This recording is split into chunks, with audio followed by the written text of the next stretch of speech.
Hi, everyone. Welcome to the How Are You Healing podcast. I'm Alyse Webster, and I will be your host.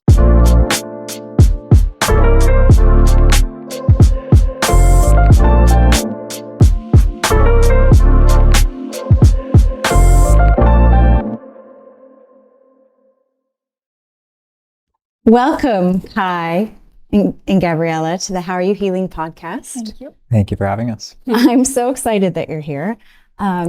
Gabriela, you and I spoke a little bit about what we're going to be talking about today, and I left that conversation feeling really energized and charged and very curious. I mean, we talked for probably an hour that first time, and there was a lot of juicy things that came up. Would you mind introducing yourselves and tell us a little bit about the work that you're doing? I'm Gabriela Artini, and I'm the co-founder of Devotional Love project with my husband. And I'm Kai Jordan. And we met in 2017. Okay. And we were in Spain. Neither of us are from there. She was living in Bali, I was living in Canada.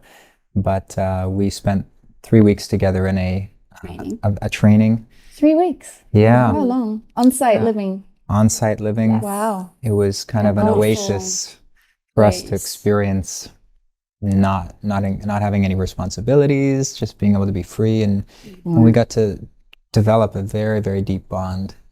So this was work that you were both committed to before. That's interesting that you were both single and exploring this kind of work, and then you met and you brought it into a committed relationship. We're separating both from our previous marriages, so it's quite a tender time in the process. Yes, I was absolutely not looking for any relationship. I was not looking to meet anyone. Actually, I was in the opposite mindset. And I don't know for you if it was kind of the same, but for me, I had divorced in April of that year. We met in August, and I was just focusing on my own personal growth. I had no intention of being in another relationship. I was healing. I was growing. I left consciously. We consciously uncoupled, and I decided that I would use that opportunity to grow. So you've both left relationships. Yeah.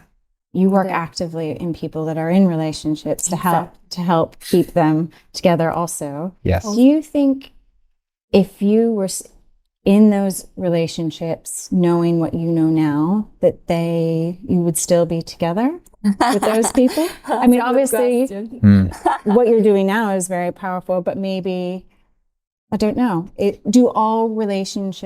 Are all relationships meant to work if you have the right skills? If you have the right skills, you have higher chances to survive. But it always needs to be done by both parties. It's very. I have some thoughts about this. Yeah, I'm curious to know what you think. So there's a point in everyone's life where the fantasy starts to break. And you can be in a relationship or you can be out of a relationship during that time. That time when it happens is very challenging for a relationship, because if one person is breaking the fantasy, then the whole dynamic that they believe should have made them happy, which isn't, is now put on the table in question. And the other person is unaware that this agreement that we have has changed. And the dynamic has to change, because one person waking up means I can't go back to sleep. Yes. I can't unsee what I've seen. The other person is going, I can't see what you see, what's going on, and they're blind, and they're doing everything they can. And if they haven't woken up, they're gonna be using the same patterns of the unconscious pattern, which is pleasing in some ways. Just for example, men's work, if I were to do men's work with people, a lot of it is around getting them over, being the nice guy or being the pleaser, or the relationship dynamic they had with their mom. Right? Which is, they want to please their partner. They want to make them happy. They want to put their needs above their own. That's the way that we're kind of conditioned in relationship if we don't learn any better skills or if we don't increase our understanding. So if that's happening, let's say, and typically it's the woman who's actually waking up, or the I was going feminine. to ask that. It's typical that the woman is waking up and the man is focused on what he's doing. He's focused, and unless he's really committed to his personal growth or his spiritual evolution, if he's just a good man, a good father, a good husband, a good provider, he's in some ways going to be blindsided by this awakening.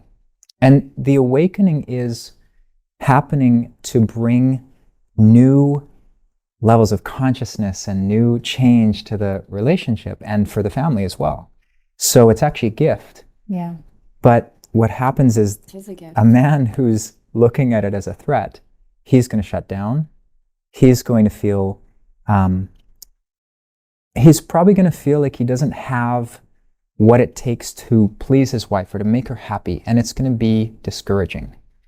And he's going to have to go through his own deep inner journey, his own work of creating more depth of awareness and consciousness within himself to be able to hold space for the new awareness. That's a typical story. But I guess there's a decision point then of, are you willing to do this for us?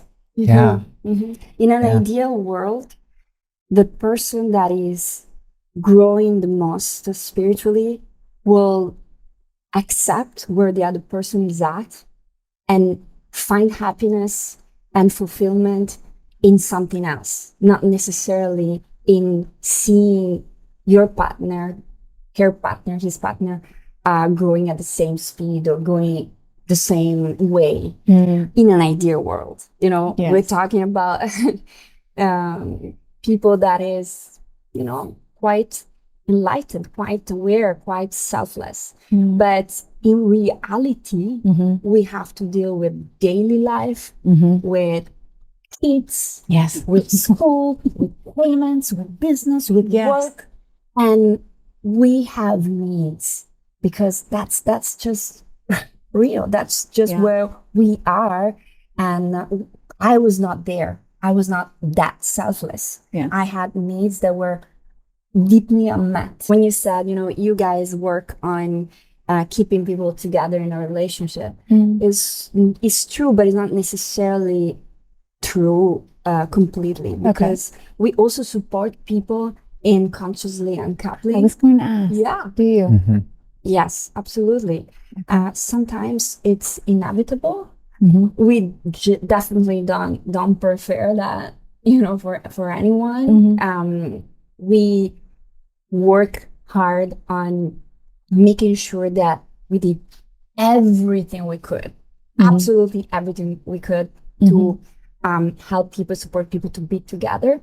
But if they're decided that they're at peace with themselves and they wanna depart, and they're doing with love, with appreciation, without the blaming game that is normally happening, then it's a beautiful thing. It's a beautiful growth curve, and can be even better for the family matrix, for the kids. Depending. So we support them doing in the most graceful way, but it doesn't happen often because the tools that we have are actually quite powerful and can really wake up people. So who are the people that come to you for help? Is it always at crisis point? I mean, are you only really seeing people that are like, this is bad, something big has happened? We deal with a lot of that. Yeah. We have people that are considering separation or have tried everything else and it doesn't work. That's one of the areas that we do well in, is the turning point area. Because when people are at that place, they're ready to change. So that's a really good opportunity. It's a really good window with the tools that we have to be able to open up a new possibility, a transition out of the old dynamic. It's not, see, when people come to the point that they think, I want to separate, what's actually happening is they're coming to a point where the old container or the old dynamic can no longer sustain the individuals who have grown out of it. Wow. Yeah, but it's not all like this. If, I just want to finish on this for a second. If two people get together at 17 or 24 or 30, and you're talking 10 years later. And one of them goes on their own spiritual journey and they experience a deeper part of themselves. That person is more expansive in their thinking. The old dynamic and the agreement in which they said, we're going to create a life together, it no longer stands. So what's actually happening with the turmoil is it's a transition point in the structure of the relationship, in the container of the relationship, which is typically the masculine responsibility to determine a new structure, because I'm not talking male or female, I'm just talking masculine, feminine, but the male is responsible to hold space or to create systems that will allow the expression of the feminine energy to be fully expressed, yet in a state of safety and order. So if that container is too small, and the feminine, and that could be in a man, the feminine is expressing and the woman's masculine needs to expand, or it can be vice versa. It can be traditional in gender, where a woman who has a feminine aspect growing inside of her, deepening inside of her, needs the masculine to look within himself, bring more consciousness, more awareness. You work with one member of a relationship, you work with one partner, or we only work with both partners? Sometimes we work just with one because they are the initiator of the evolution of the couple, and they want to start first. The other person is not really willing to do the work, and they may come along afterwards. So we always start. You know, it doesn't matter where you start, but starting is important at a certain point, you know? Yes. And, you know, when the other person, the other partner will see the beautiful and positive changes in their spouse, most of the time they will be curious and start, you know, opening up to the possibility and maybe showing up for the sessions too and decide to do it together. Does your work differ from traditional couples therapy? You talked a little bit about, you know, you have the masculine and feminine perspectives that you're able to bring. Is that the only difference, would you say, to traditional couples therapy? No. The first thing that comes to mind, let's say a therapist, a psychologist, which I respect deeply and fully, learn their methodologies, their techniques from someone else, from books, from you know, a script, from scientific research, and they will bring that to the table to you. For us, we have been obviously studying, listening, reading, doing our work, doing workshops with other people that does this work in different ways, but we are the embodiment of this work. Essentially, we need to approach people on 4 levels: spiritual, mental, emotional, and physical, physiological. Spiritual, mental, emotional, physical. Yeah. And does traditional therapy really just speak to one? A lot of it is, a lot of therapeutic processes are now evolving to use more of the neural pathways like EMDR, these different modalities. But the traditional psychology, what it actually is, if you really look at all the different modalities and you look at it, it works with the past and it works with your thoughts. Okay. And a lot of it works with the story.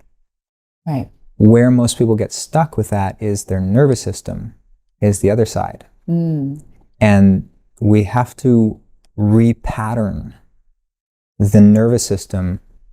We have to disengage the story, but we have to repattern the nervous system in order to create a deep embodied shift. I had some very traumatic experiences when I was young with medical procedures, and my healing journey followed this path, which most people's healing journey will. I wanted to understand. Okay. Why? Because when you're dissociated in your body, what's safest is to understand what happened. Okay. But then there's a place where you get the understanding, like, that's not going any further. So then you feel your emotions and you say, oh, there's some blockages there. There's some suppression that happened that protects me. And then you do all the emotional release work.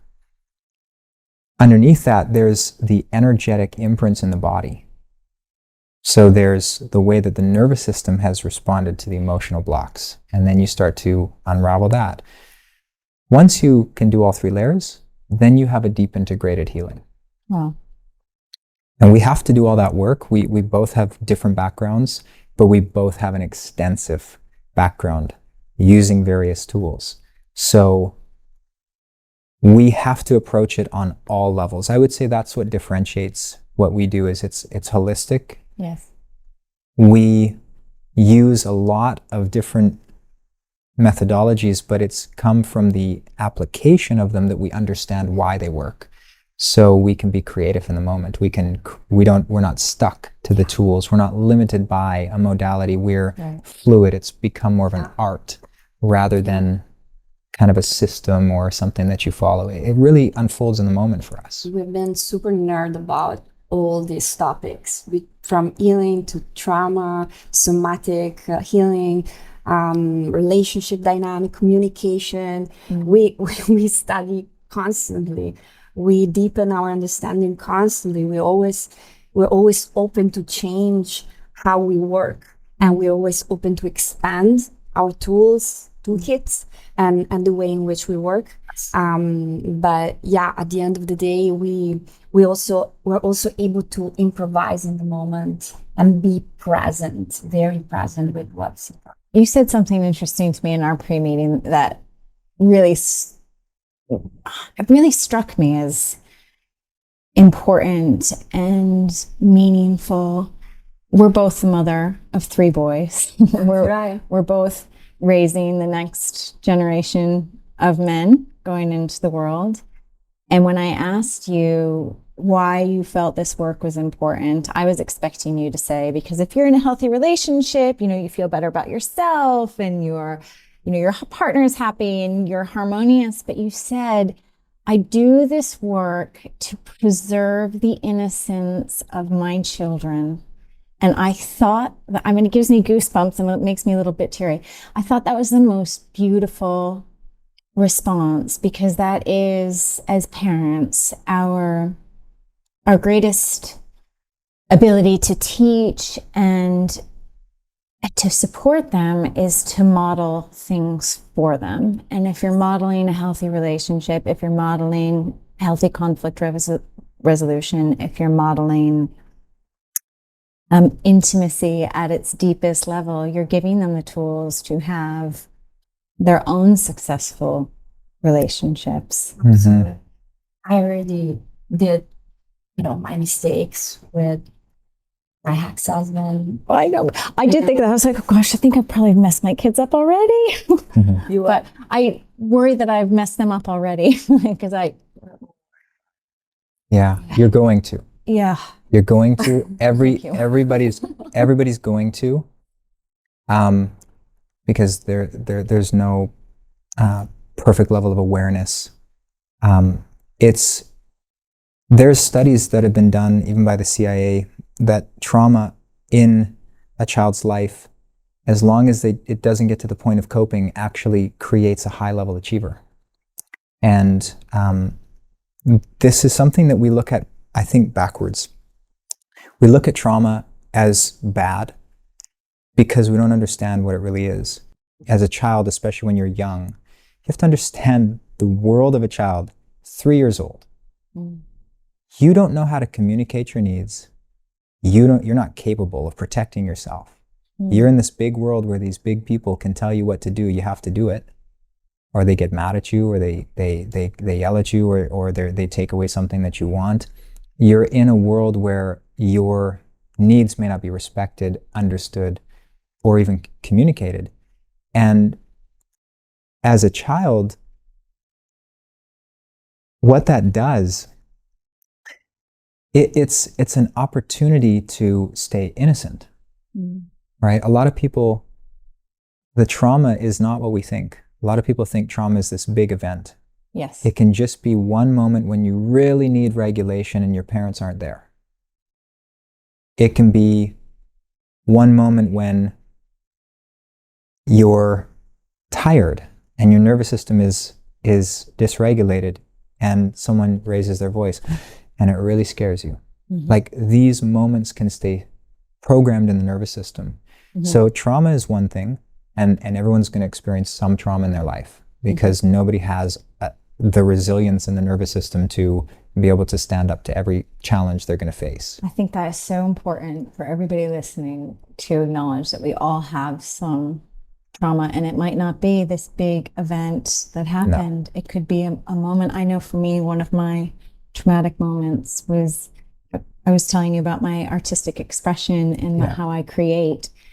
And a deeply traumatic moment for me when I started looking back and doing some healing of my inner child, which is such a cliche term, but gosh, it's so important, was when I created a piece of art and another little girl who was doing it said, "Oh, you copied me. You're copying me." And I became very ashamed because I thought what she was doing looked nice and I wanted to replicate it in my own style. And it was the first moment I remember where I began to censor my creativity. Before then, it just came freely. I was probably about 4. It just came freely. It was something I loved. I loved to create. I loved to paint. I loved to draw. And I just did it because I enjoyed it. But it was the moment I realized that, oh gosh, like somebody else is going to evaluate. And then I think what made it traumatic for me was that then I started to build or make decisions based on that experience.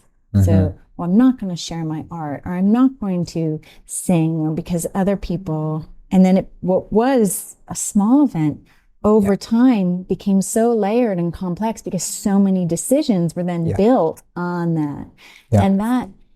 And when I realized that minuscule event, which I've always previously just been like, oh, that was nothing. Like, why?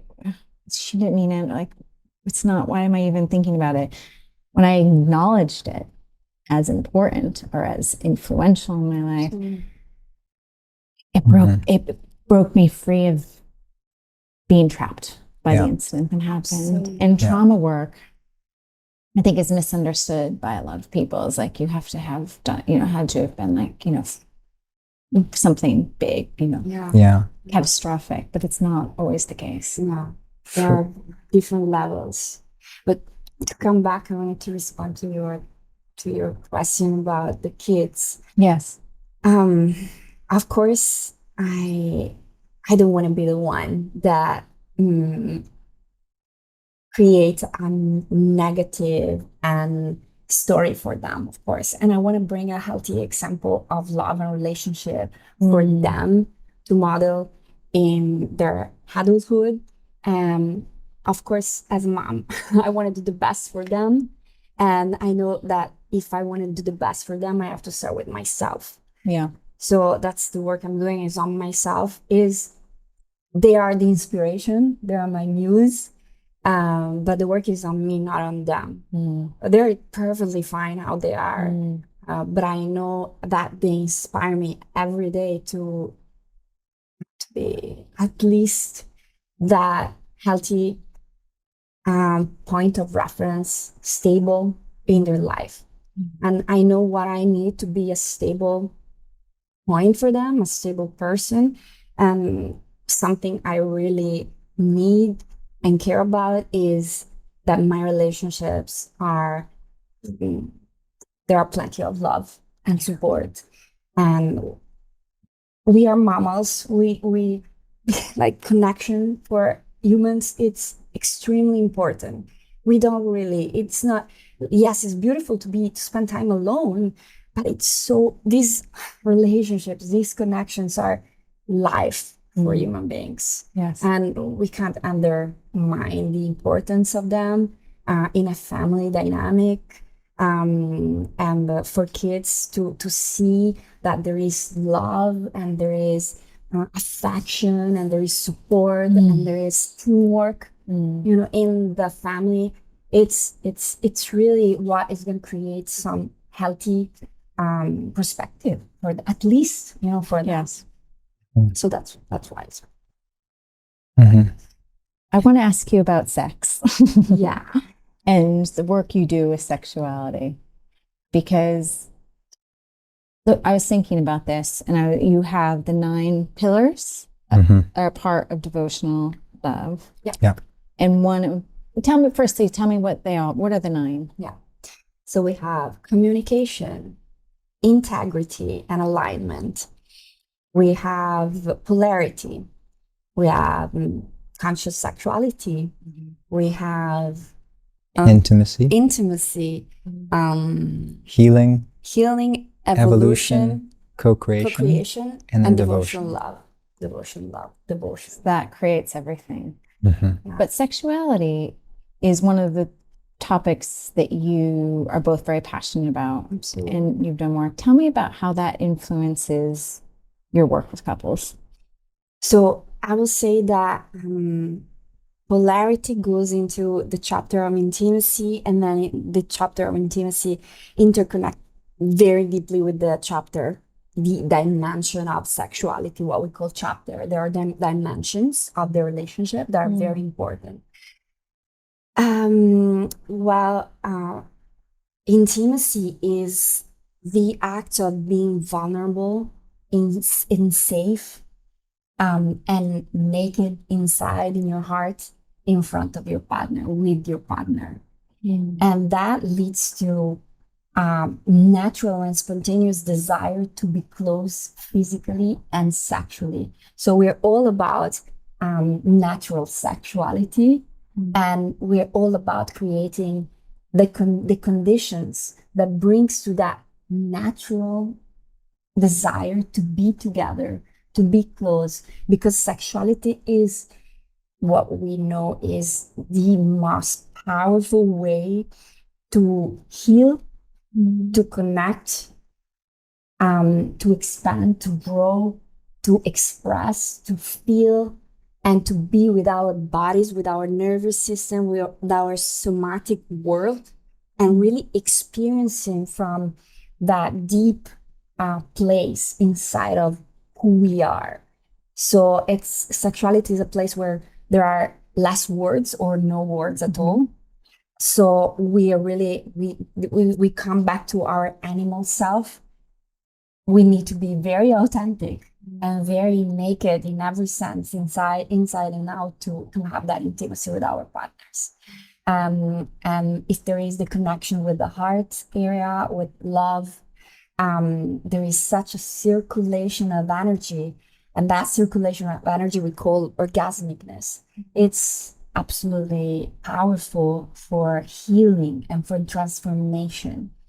And then men and women are really made in nature to be framed together, to be to compose something that we call unity. In Tantra we talk about the divine union, the divine masculine, divine feminine, that together makes this unity that we experience, being together and being connected, where there are no boundaries anymore, no limitations anymore of the body, of the mind, and we just melt into this experience that we all need to feel and to nourish ourselves. What are some of when couples are coming to you or individuals coming to you, what are some of the dysfunctions that are happening sexually for them that you think, okay, this is a symptom of something that's bigger? Because I think oftentimes it is like if the man wants more sex than the woman, or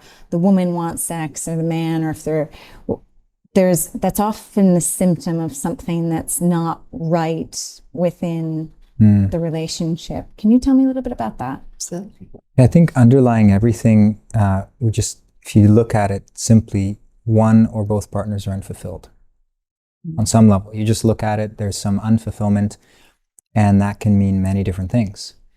For fulfillment for a woman will typically be more on the emotional side. I want to feel you meeting me inside of a place that I can't even express on my own. So I want you to penetrate me with your awareness to the point that a part of me that I don't even know how to express into the world becomes seen and realized by me and expressed in the moment to you. So I want you to draw out of me more of myself, right? And that's what the woman's fulfillment will feel like if she has a partner. I was just working with a man the other day, actually, and I said, I want you to do an exercise. I want you to just take your awareness and put it in the palm of your right hand. And if you hold just your awareness you'll feel the energy spike in that area of your body. If a man learns how to project his awareness into his partner's body, it will activate energy in such a way that she'll become more aware of her own system. She'll become more aware of herself. The feminine is the energy, it's the Shakti. The masculine is the awareness, the consciousness. It's what perceives. So when those two forces come together, it's like electromagnetic. There's this amplification of experience and awareness and life. It's more life that happens. And so a woman is looking to experience the intensities of life. And a man is looking to perceive and to become aware of the immensity of life. So together, when they can come together, they can go further together than they can apart. In deep sexual practice, the deeper orgasmic states, they become spiritual. You start to experience the internal world. You experience divinity, or what you could call the source of your being inside of yourself.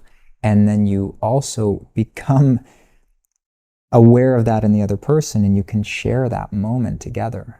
So when people are looking for deeper fulfillment sexually, it's not just about pleasure, that's a consequence. It's about openness and depth and vulnerability and meeting the essence of the other person. That's what we hope, right? When we want to go deeper with someone, it's to meet the essence of who they really are. It's not the superficial things like what they do or their accomplishments or their personality. We want to go beyond that. We want to get to know, how can I just experience the essence of who you are? And oftentimes we don't do that with words. We do that with presence. We do that with awareness. And you asked about what type of problems they come with. So a lot of people get beyond what we call the honeymoon phase. The first 2-3 years of the relationship where sexuality is spontaneously effervescent and dynamic, and there's a lot of passion. Right. And then at a certain point, it's like biologically, it goes down, and all those chemicals that were spontaneously flowing inside of us and making us experience that ease in connecting is not there anymore. And so a lot of couples think they have a problem now because the passion is gone and they're not really, but it's not true. Now is the time to make it conscious. Now is the time where you can work on your polarity, on your masculine energy and feminine energy, on the magnetism of the couple. You can work on devotion and dedication to the other person's body temple. And you can create from scratch that electricity, that attraction, that intimacy, that vulnerability, that tenderness. And there are many elements that's where we come in, that we can use in many practices, embodiment practices and tools that we can use. And it's amazing. And after it become even better, because when you're able to recreate that from what appeared to be nothing, which is just an illusion, it's even more powerful. Maybe an example would be helpful, like a case study. Yeah, tell me. Okay, common dysfunction. This will almost overlay what you would typically see in a relationship that people don't talk about. So this is something that many couples struggle with in silence. Okay.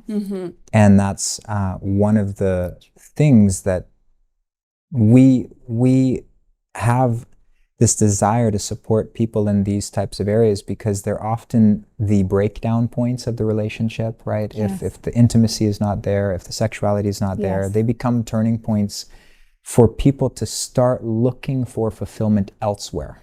Right. So that is a big, it's a big topic. It's a big crux.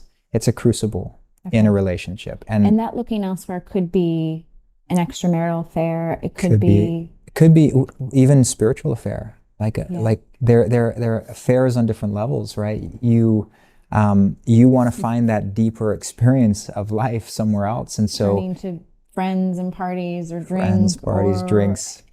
distraction of any kind. Yeah, Absolutely. emotional affairs, or just burying yourself in work, or, Sabotaging the relationship, basically. Yeah. That's interesting. yeah, All different ways, though, that this can happen. It doesn't have Whatever- to just be like No. he or she went off with so and so. It exactly. happens in It many happens, different it ways. starts subtly. I see. It starts, this is where the subtlety is.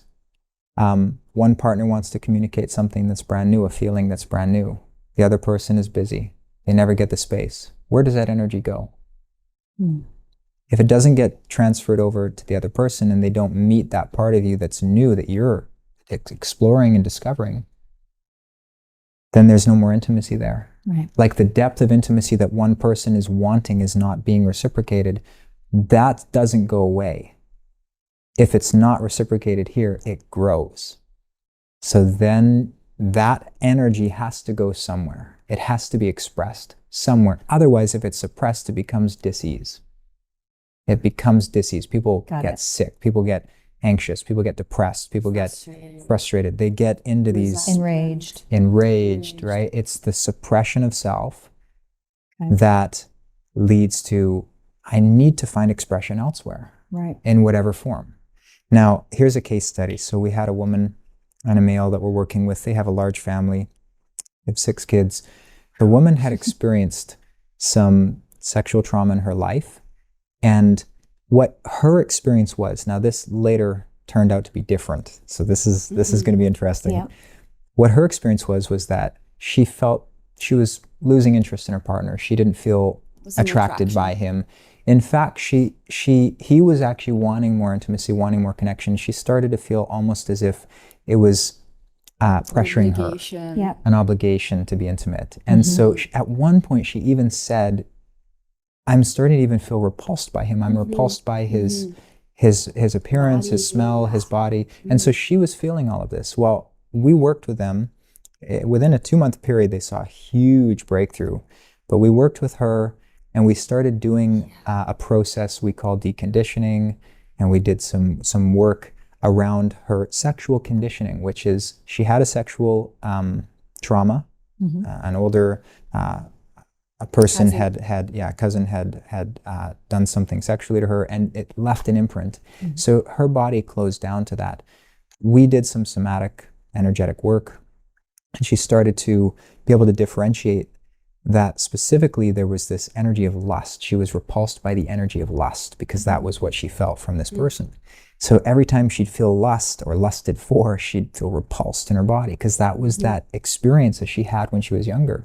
When she let that go, and then she went into deeper and deeper layers of vulnerability and her nervous system opening up, they had a moment where they had this big breakthrough. They were just laying together.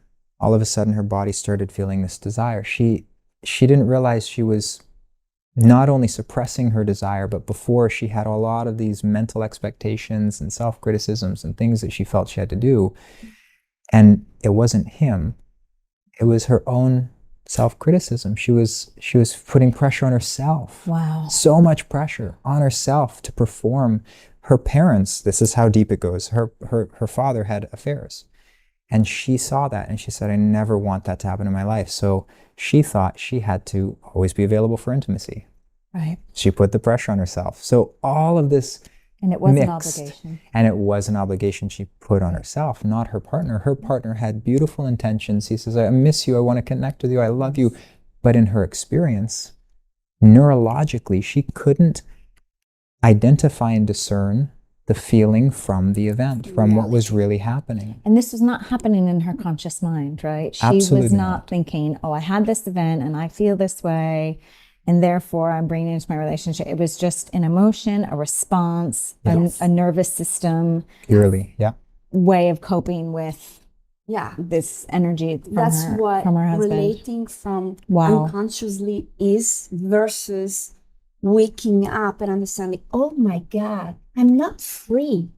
I am driven by all these forces, all these thoughts, all these past experiences that are influencing my own way of feeling, experiencing, deciding, and acting.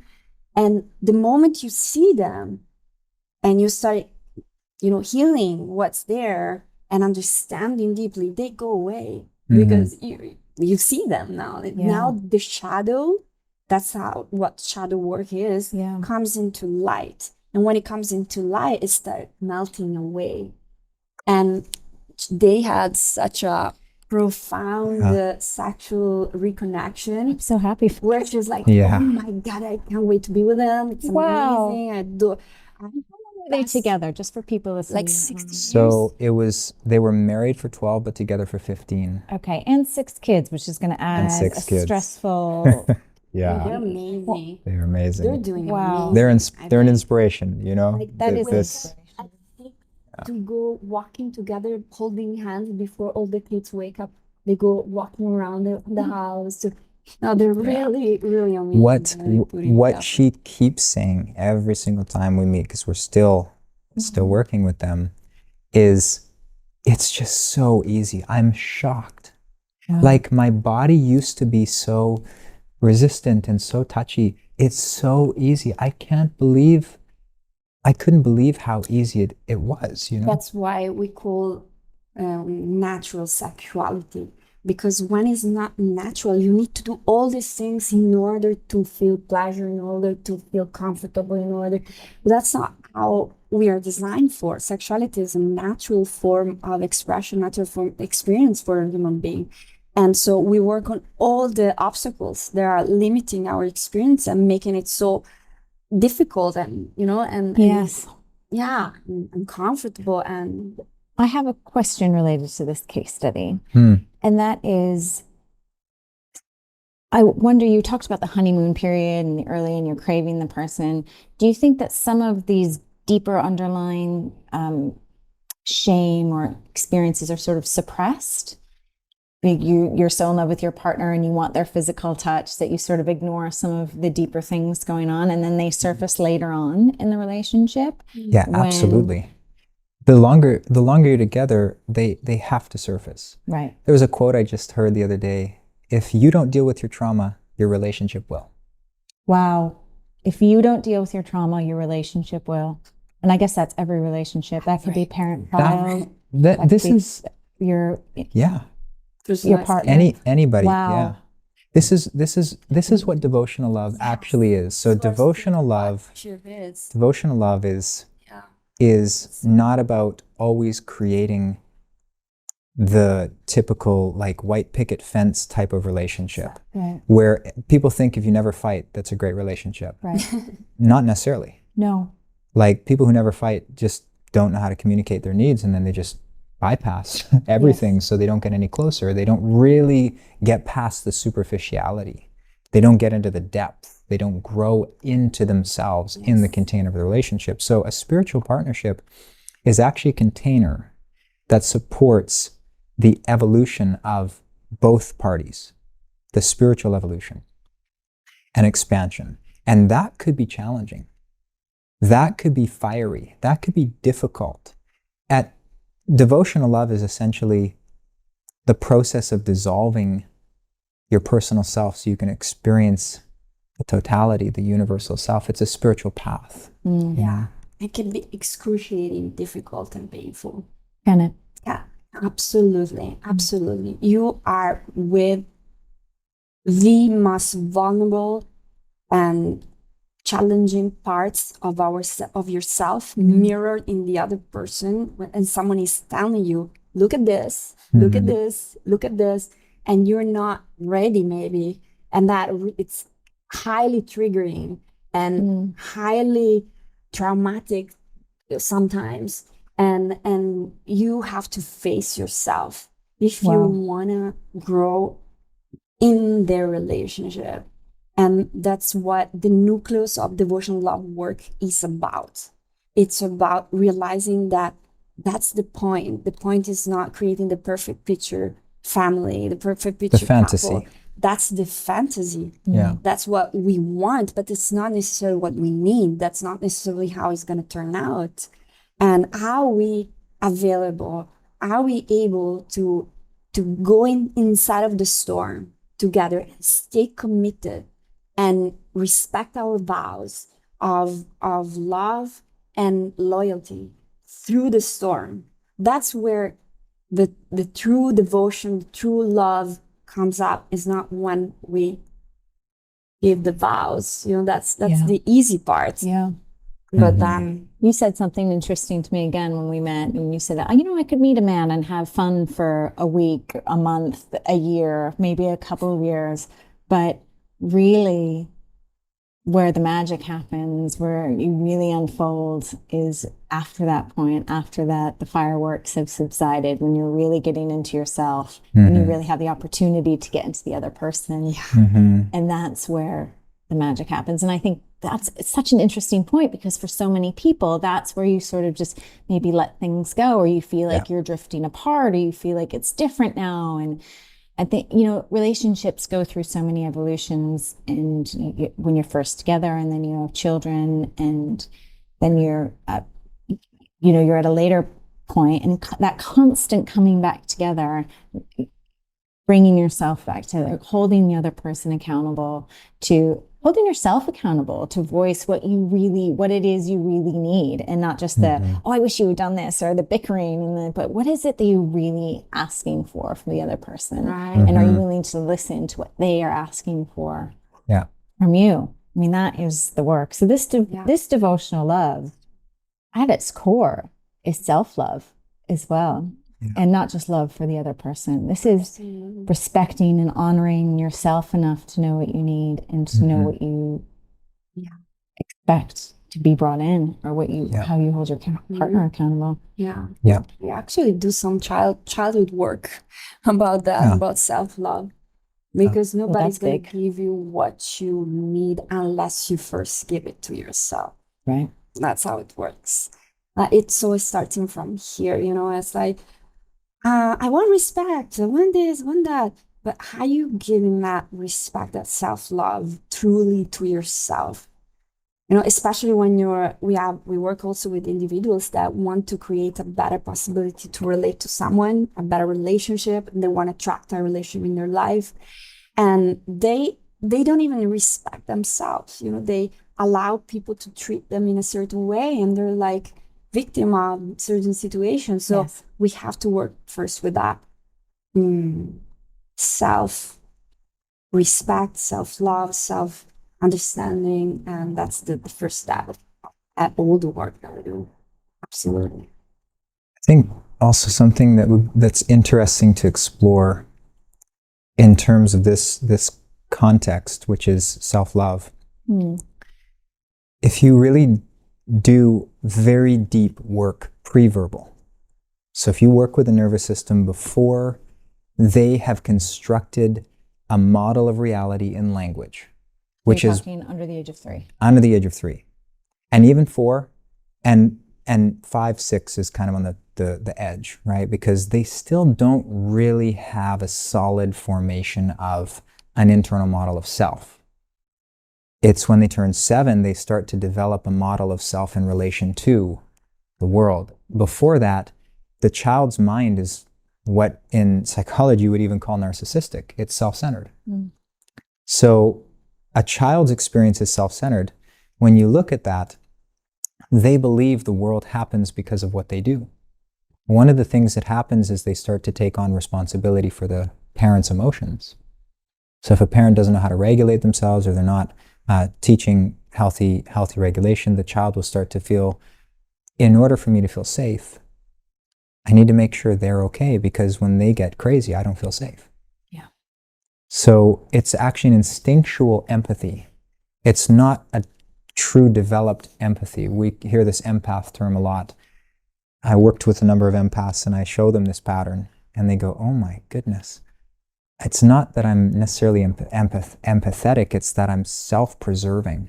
Yes. Because if people around me are not okay, I get nervous. Like, I start to feel threatened. The nervous system actually feels it's in a life-threatening response. So it tries to stop what's going on around it to just make sure it's okay, not that they're okay. It's not altruistic. And that's something we have to understand when we look at these patterns. We have a mental age. We may be 30, 40, 50. We may think we're altruistic, but the nervous system's program is coming from that early unresolved experience. And it's not altruistic. It wants to make sure it's okay. So then you have people in dynamics that are thinking, oh, I want to help you. And it's not coming from that place. It's coming from, I want to make sure I'm okay. That's a big dynamic. It's the codependent. It's what creates codependency. And when people start to do the work at that level and they start to break the codependent patterns, then they can start to build interdependence with another person, which we need. Like, I don't go out and harvest all my food. I'm interdependent on a store. I'm interdependent on a transportation to get it there. I could, but it wouldn't allow me to live the life that I'm living. I'm interdependent. So that's one thing to note. That's really, people don't understand the level of codependency and where it really comes from and how to resolve it. That's one thing that we do. We work on people. And you can help people go to that place. So like, even if they don't remember, you can help them go back to pre-verbal under the age of 3. Yeah, you do it with awareness through the body without story. So you don't go cognitively. Yeah, that's more of the somatic experiencing. Right. And so this is everything. Yeah. Well, and so when you get down to that level as well, you start to realize there are 2 people inside of most people. There's the vulnerable child nervous system and the voice of the parent.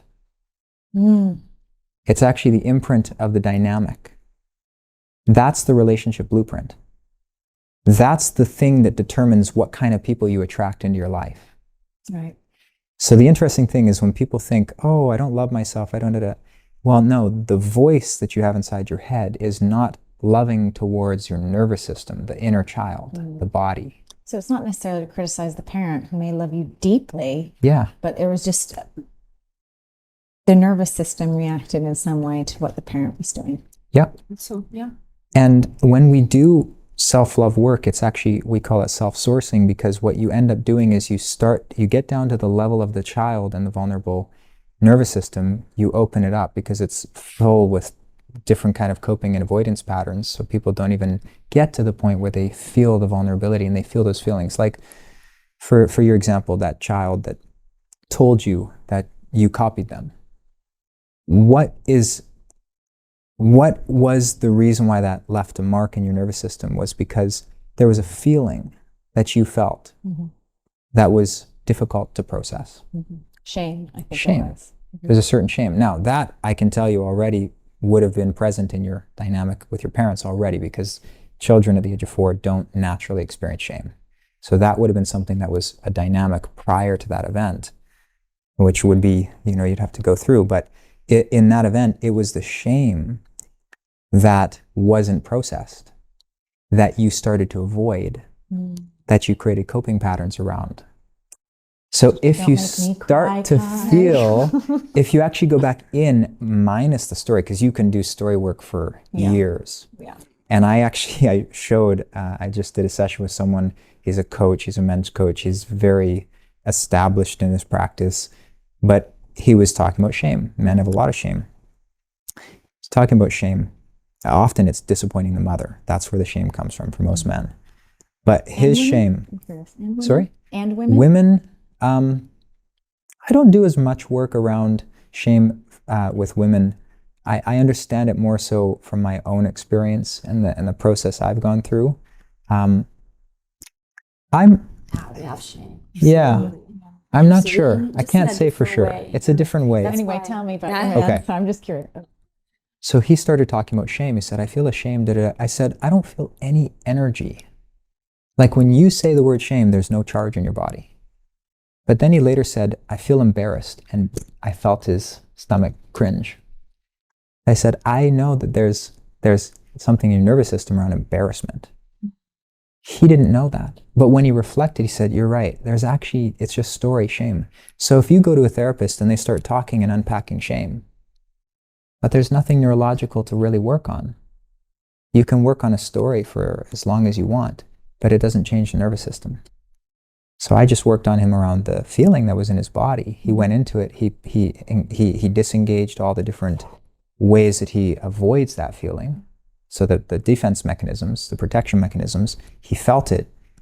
And then within a week later, he just got back to me, told me, I cried like I haven't ever cried before. It just, something set in motion with that He says, and typically he came to me because he avoids his feelings. So that is just an example of going into that vulnerable part of the nervous system, not going through the story, going directly into the body, And you releasing can the feel pattern. that. So you have a sensitivity where you're able to really feel what's happening in somebody else's Yeah, remember how I said, like, body. just for an example, put your hand on your lap like this. Just an exercise. Everyone watching can do this as well. Okay, everybody at home, you do this with us. Put your attention on the palm of your right hand.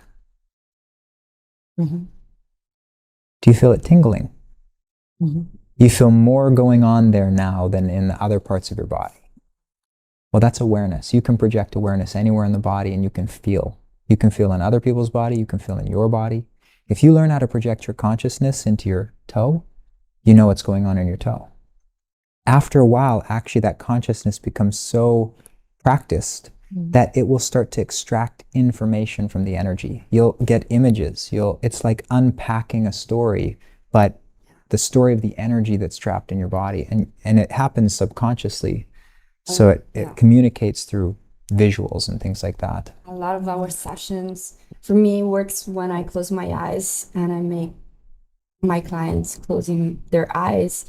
And then we are in the same space energetically. You know, if there's no time and space really, you know, and we are connecting through Zoom, and you're in the United States and I'm in Bali, we're not in the same material space, but we can be in the same energetic space. If I close my eyes, you close your eyes, you go inward, I go inward, we can be in the same space of awareness, and we can share the experience of being there, and I can see what's going on within you, and I can guide you, and that's very powerful. I love that. Yeah. I want to ask you guys, the people that are listening to this and watching this, and they're thinking, I have to get more. I have to know more. How does somebody engage with this work if they want to bring this in to their sphere? So you work remotely, you can work with people around the world on one-to-one basis, or two-on-one if only one partner is willing and able. First of all, we work with individuals and couples. So we do men, women, and couples, especially in committed relationships. And then we do 2-2 or 1-on-1 work. 2-2 because when we are with a couple, we are 2, and there are other 2 people, right? And then do you want to continue? Because there's different ways that people access our work. So we have a free community call once a month, and where we open up our time. It's about an hour and 15 minutes. People can come and just experience being with us, and we'll even work with them. It's really great to have free resources that people can access, and it's very generous. Yeah, it's a way to build community. We really see in the future having a large community where people who are doing this work also can connect with people who are like we did, right? We were connected to each other through the kind of work that we were interested in, and that created. So we see that through growing the community, there will be potential for people meeting through this kind of devotional love community. So that's one of the things that we have access to. We have a blog which has tons of resources, articles we've written that goes deep into the topics that we're. I was reading it last night. Great, yeah. It almost read like poetry. I thought it was really beautiful how, I think I read most of your blog posts, Gabriela. Sorry, Kai. He always does. It writes like a poetry. It is. It's like a poem. Yeah. I really enjoyed the blog. Because English is not my first language, of course. And I learned how to speak and to write and to work in English just recently, let's say the last 10 years of my life. I didn't realize that. So I think I use it in a very personal way. No, I loved it. Yeah. Thank you. So check out the blog. And then the next kind of level of access is we're running a group program. So on June 1st, 2nd, and 3rd, we put together the relationship toolkit. Basically, we looked at what are the main problems that couples face in relationship, especially long-term committed ones, and what are the tools that you need to be able to navigate the difficulties of relating. We look at our work as 2 components. We help people expand their capacity to love, because let's just say your partner comes to you In a typical case, the woman has expanded and the man doesn't know how to hold space for her. So the man needs to increase his capacity to love, right? He needs to be able to increase his capacity for love. And sometimes that's the problem. One person just has a limited capacity to be able to love the person as they are. The other side of things, that's the feminine work, right? You work around the feminine, around increasing capacity and openness and receptivity and surrender. But the masculine work is about skill and awareness. And so relationship skills, understanding exactly how to communicate your needs so that you can enroll other people to supporting that and create agreements in the relationship versus just complaining when your needs aren't met or anticipating. This is another interesting thing. Children's needs need to be anticipated. And if they're not, they carry a program later into their adulthood where they believe other people should anticipate their needs. So they don't learn how to communicate them. They don't even understand what they are. They don't even learn how to language them. So one of the things that needs to be taught is how to take full responsibility for your needs. Yes. Like if I feel that I need emotional support from her, I can't just be emotional and wait for her to show up. I have to say, hey, I'm feeling really emotionally overwhelmed right now. I need you to come and listen to me so I can just sort through what I'm thinking, or I need you to come and just hold me right now because I'm feeling dysregulated. I need to be able to communicate that in a way that she knows exactly what I need her to do. If I don't, and I expect her to do this is typically what happens, I don't communicate properly, and I expect her to do it. She doesn't do it, obviously, because it's not clear. And then you get frustrated, like, oh, my needs aren't being met, or oh, and that's the typical dynamic that happens. So will the 3-day course help people navigate through that? Yeah. Yes. The second day We is divided in all about 3 that. dimensions. The first day is all about intimacy and what it is, the deeper layers, like what I shared with you about what a woman's really desiring, to be deeply penetrated and to be felt on a level that she doesn't even know herself, so she can experience more of herself. That kind of intimacy, we have to learn how to first open ourselves up to that level of vulnerability, but 2, create the container in the relationship where that's something that can be explored. Yeah, how to be in the depth of our beings together, how to share the most profound places inside of ourselves with our partner, how to be in that safe space, how to create it. Yeah. So how does this model look? So you're doing these 3 days from June 1st to June 3rd. What is the time commitment for each? So it's 3 hours a day. Okay. There'll probably be there'll be a little break. Yeah, it's online. There'll be a little break.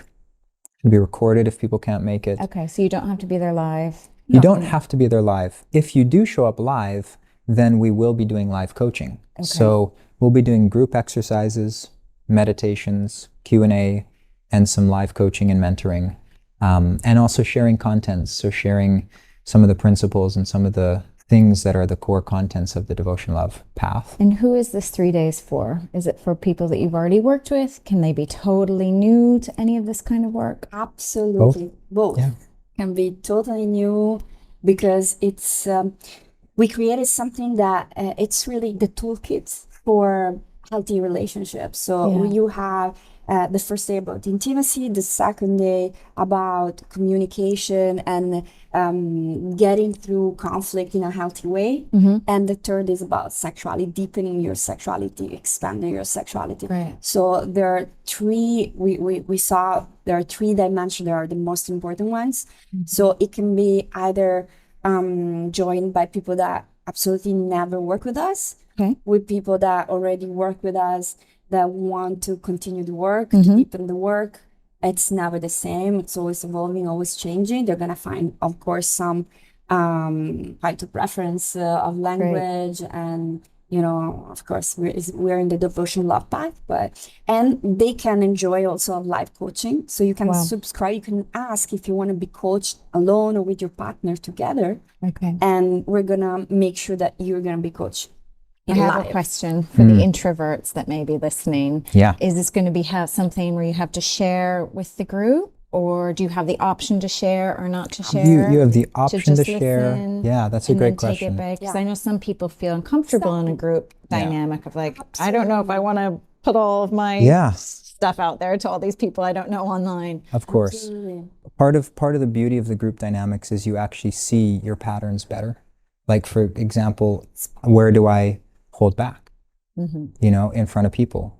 That's one thing that comes up in the dynamic. So even just being there, you're going to see, oh, this is my tendency. I tend to do this, or I tend to be the loud one, or I tend to just be, the center of attention. You start to notice yourself. So it's a space where you can become more aware of your relationship dynamics, like even how you show up in the group. But the other thing is it's all consensual based. So if you choose, you want to share something, then you can choose to share or not.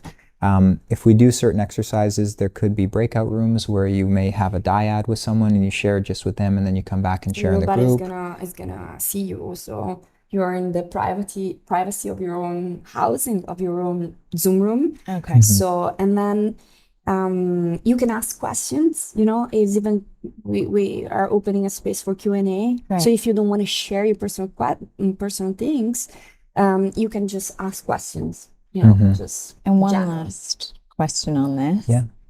You're making it available at a very affordable rate compared to the normal coaching. What is the So investment? it's $297.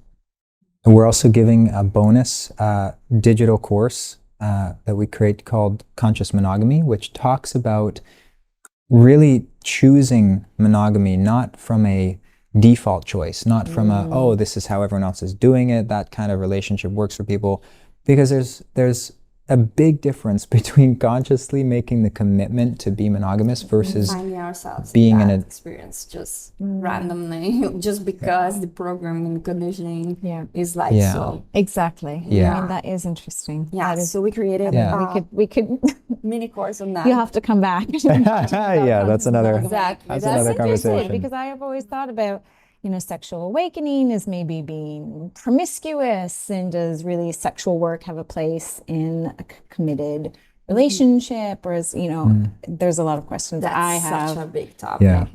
I know. Yeah, So so you would get that you get as a that as well. pre-course as well. It's a pre-recorded course, and you get that as well. If you sign up, there's a kind of a date. So if you sign up before May 25th, people will get that.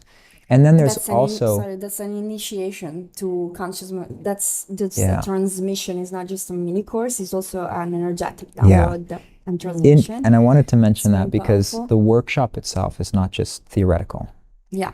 We're transmitting. Yes. So there's an energetic I can feel that component. in the dynamic here today, and I hope that people who are watching this can feel that as well. That is the difference between therapy and what we do. I would say that is a good distinction point, is that we are transmitting, amongst other things, but that's a big, big difference, is that we, again, most of the learning that people took on is unconscious through dynamics. Yes. We're actually creating dynamics as we work with people that are repatterning them on unconscious levels that they're not aware of, more so than even the conscious conversation that's happening. A lot of it is just done energetically, But tell her about that's the gift. Yeah, that's also what's going to be in the workshop. But for the first 10 people who register, the 10 participants, we're also giving one relationship assessment with us, which is a one-to-one session, and that could be for a couple. Yeah, it's a big. And you normally charge how much for that session? It's around $750. Okay, so that is an incredible value. If you're one of the first 10 to sign up, you get. Yeah. I mean, we're talking about for a couple, 500 for an individual. Yeah. So sign up quick. And where can somebody sign up? So they can find the link through our website, www.devotionallove.com. And that will be linked in the information that's in this podcast. Yeah. Great. I have one last question. Of course. Just quickly, because we're running out of time. We talked a lot about this. What is one other aspect of healing, or a topic that's just lighting you up right now that is outside of this sphere? Is there anything else that you're engaging in or excited about? Just for me, it's always been art in every form. So I come from a background of acting, theater. So for me, movement, dancing, embodiment, in that sense, it's extremely healing, extremely important for me.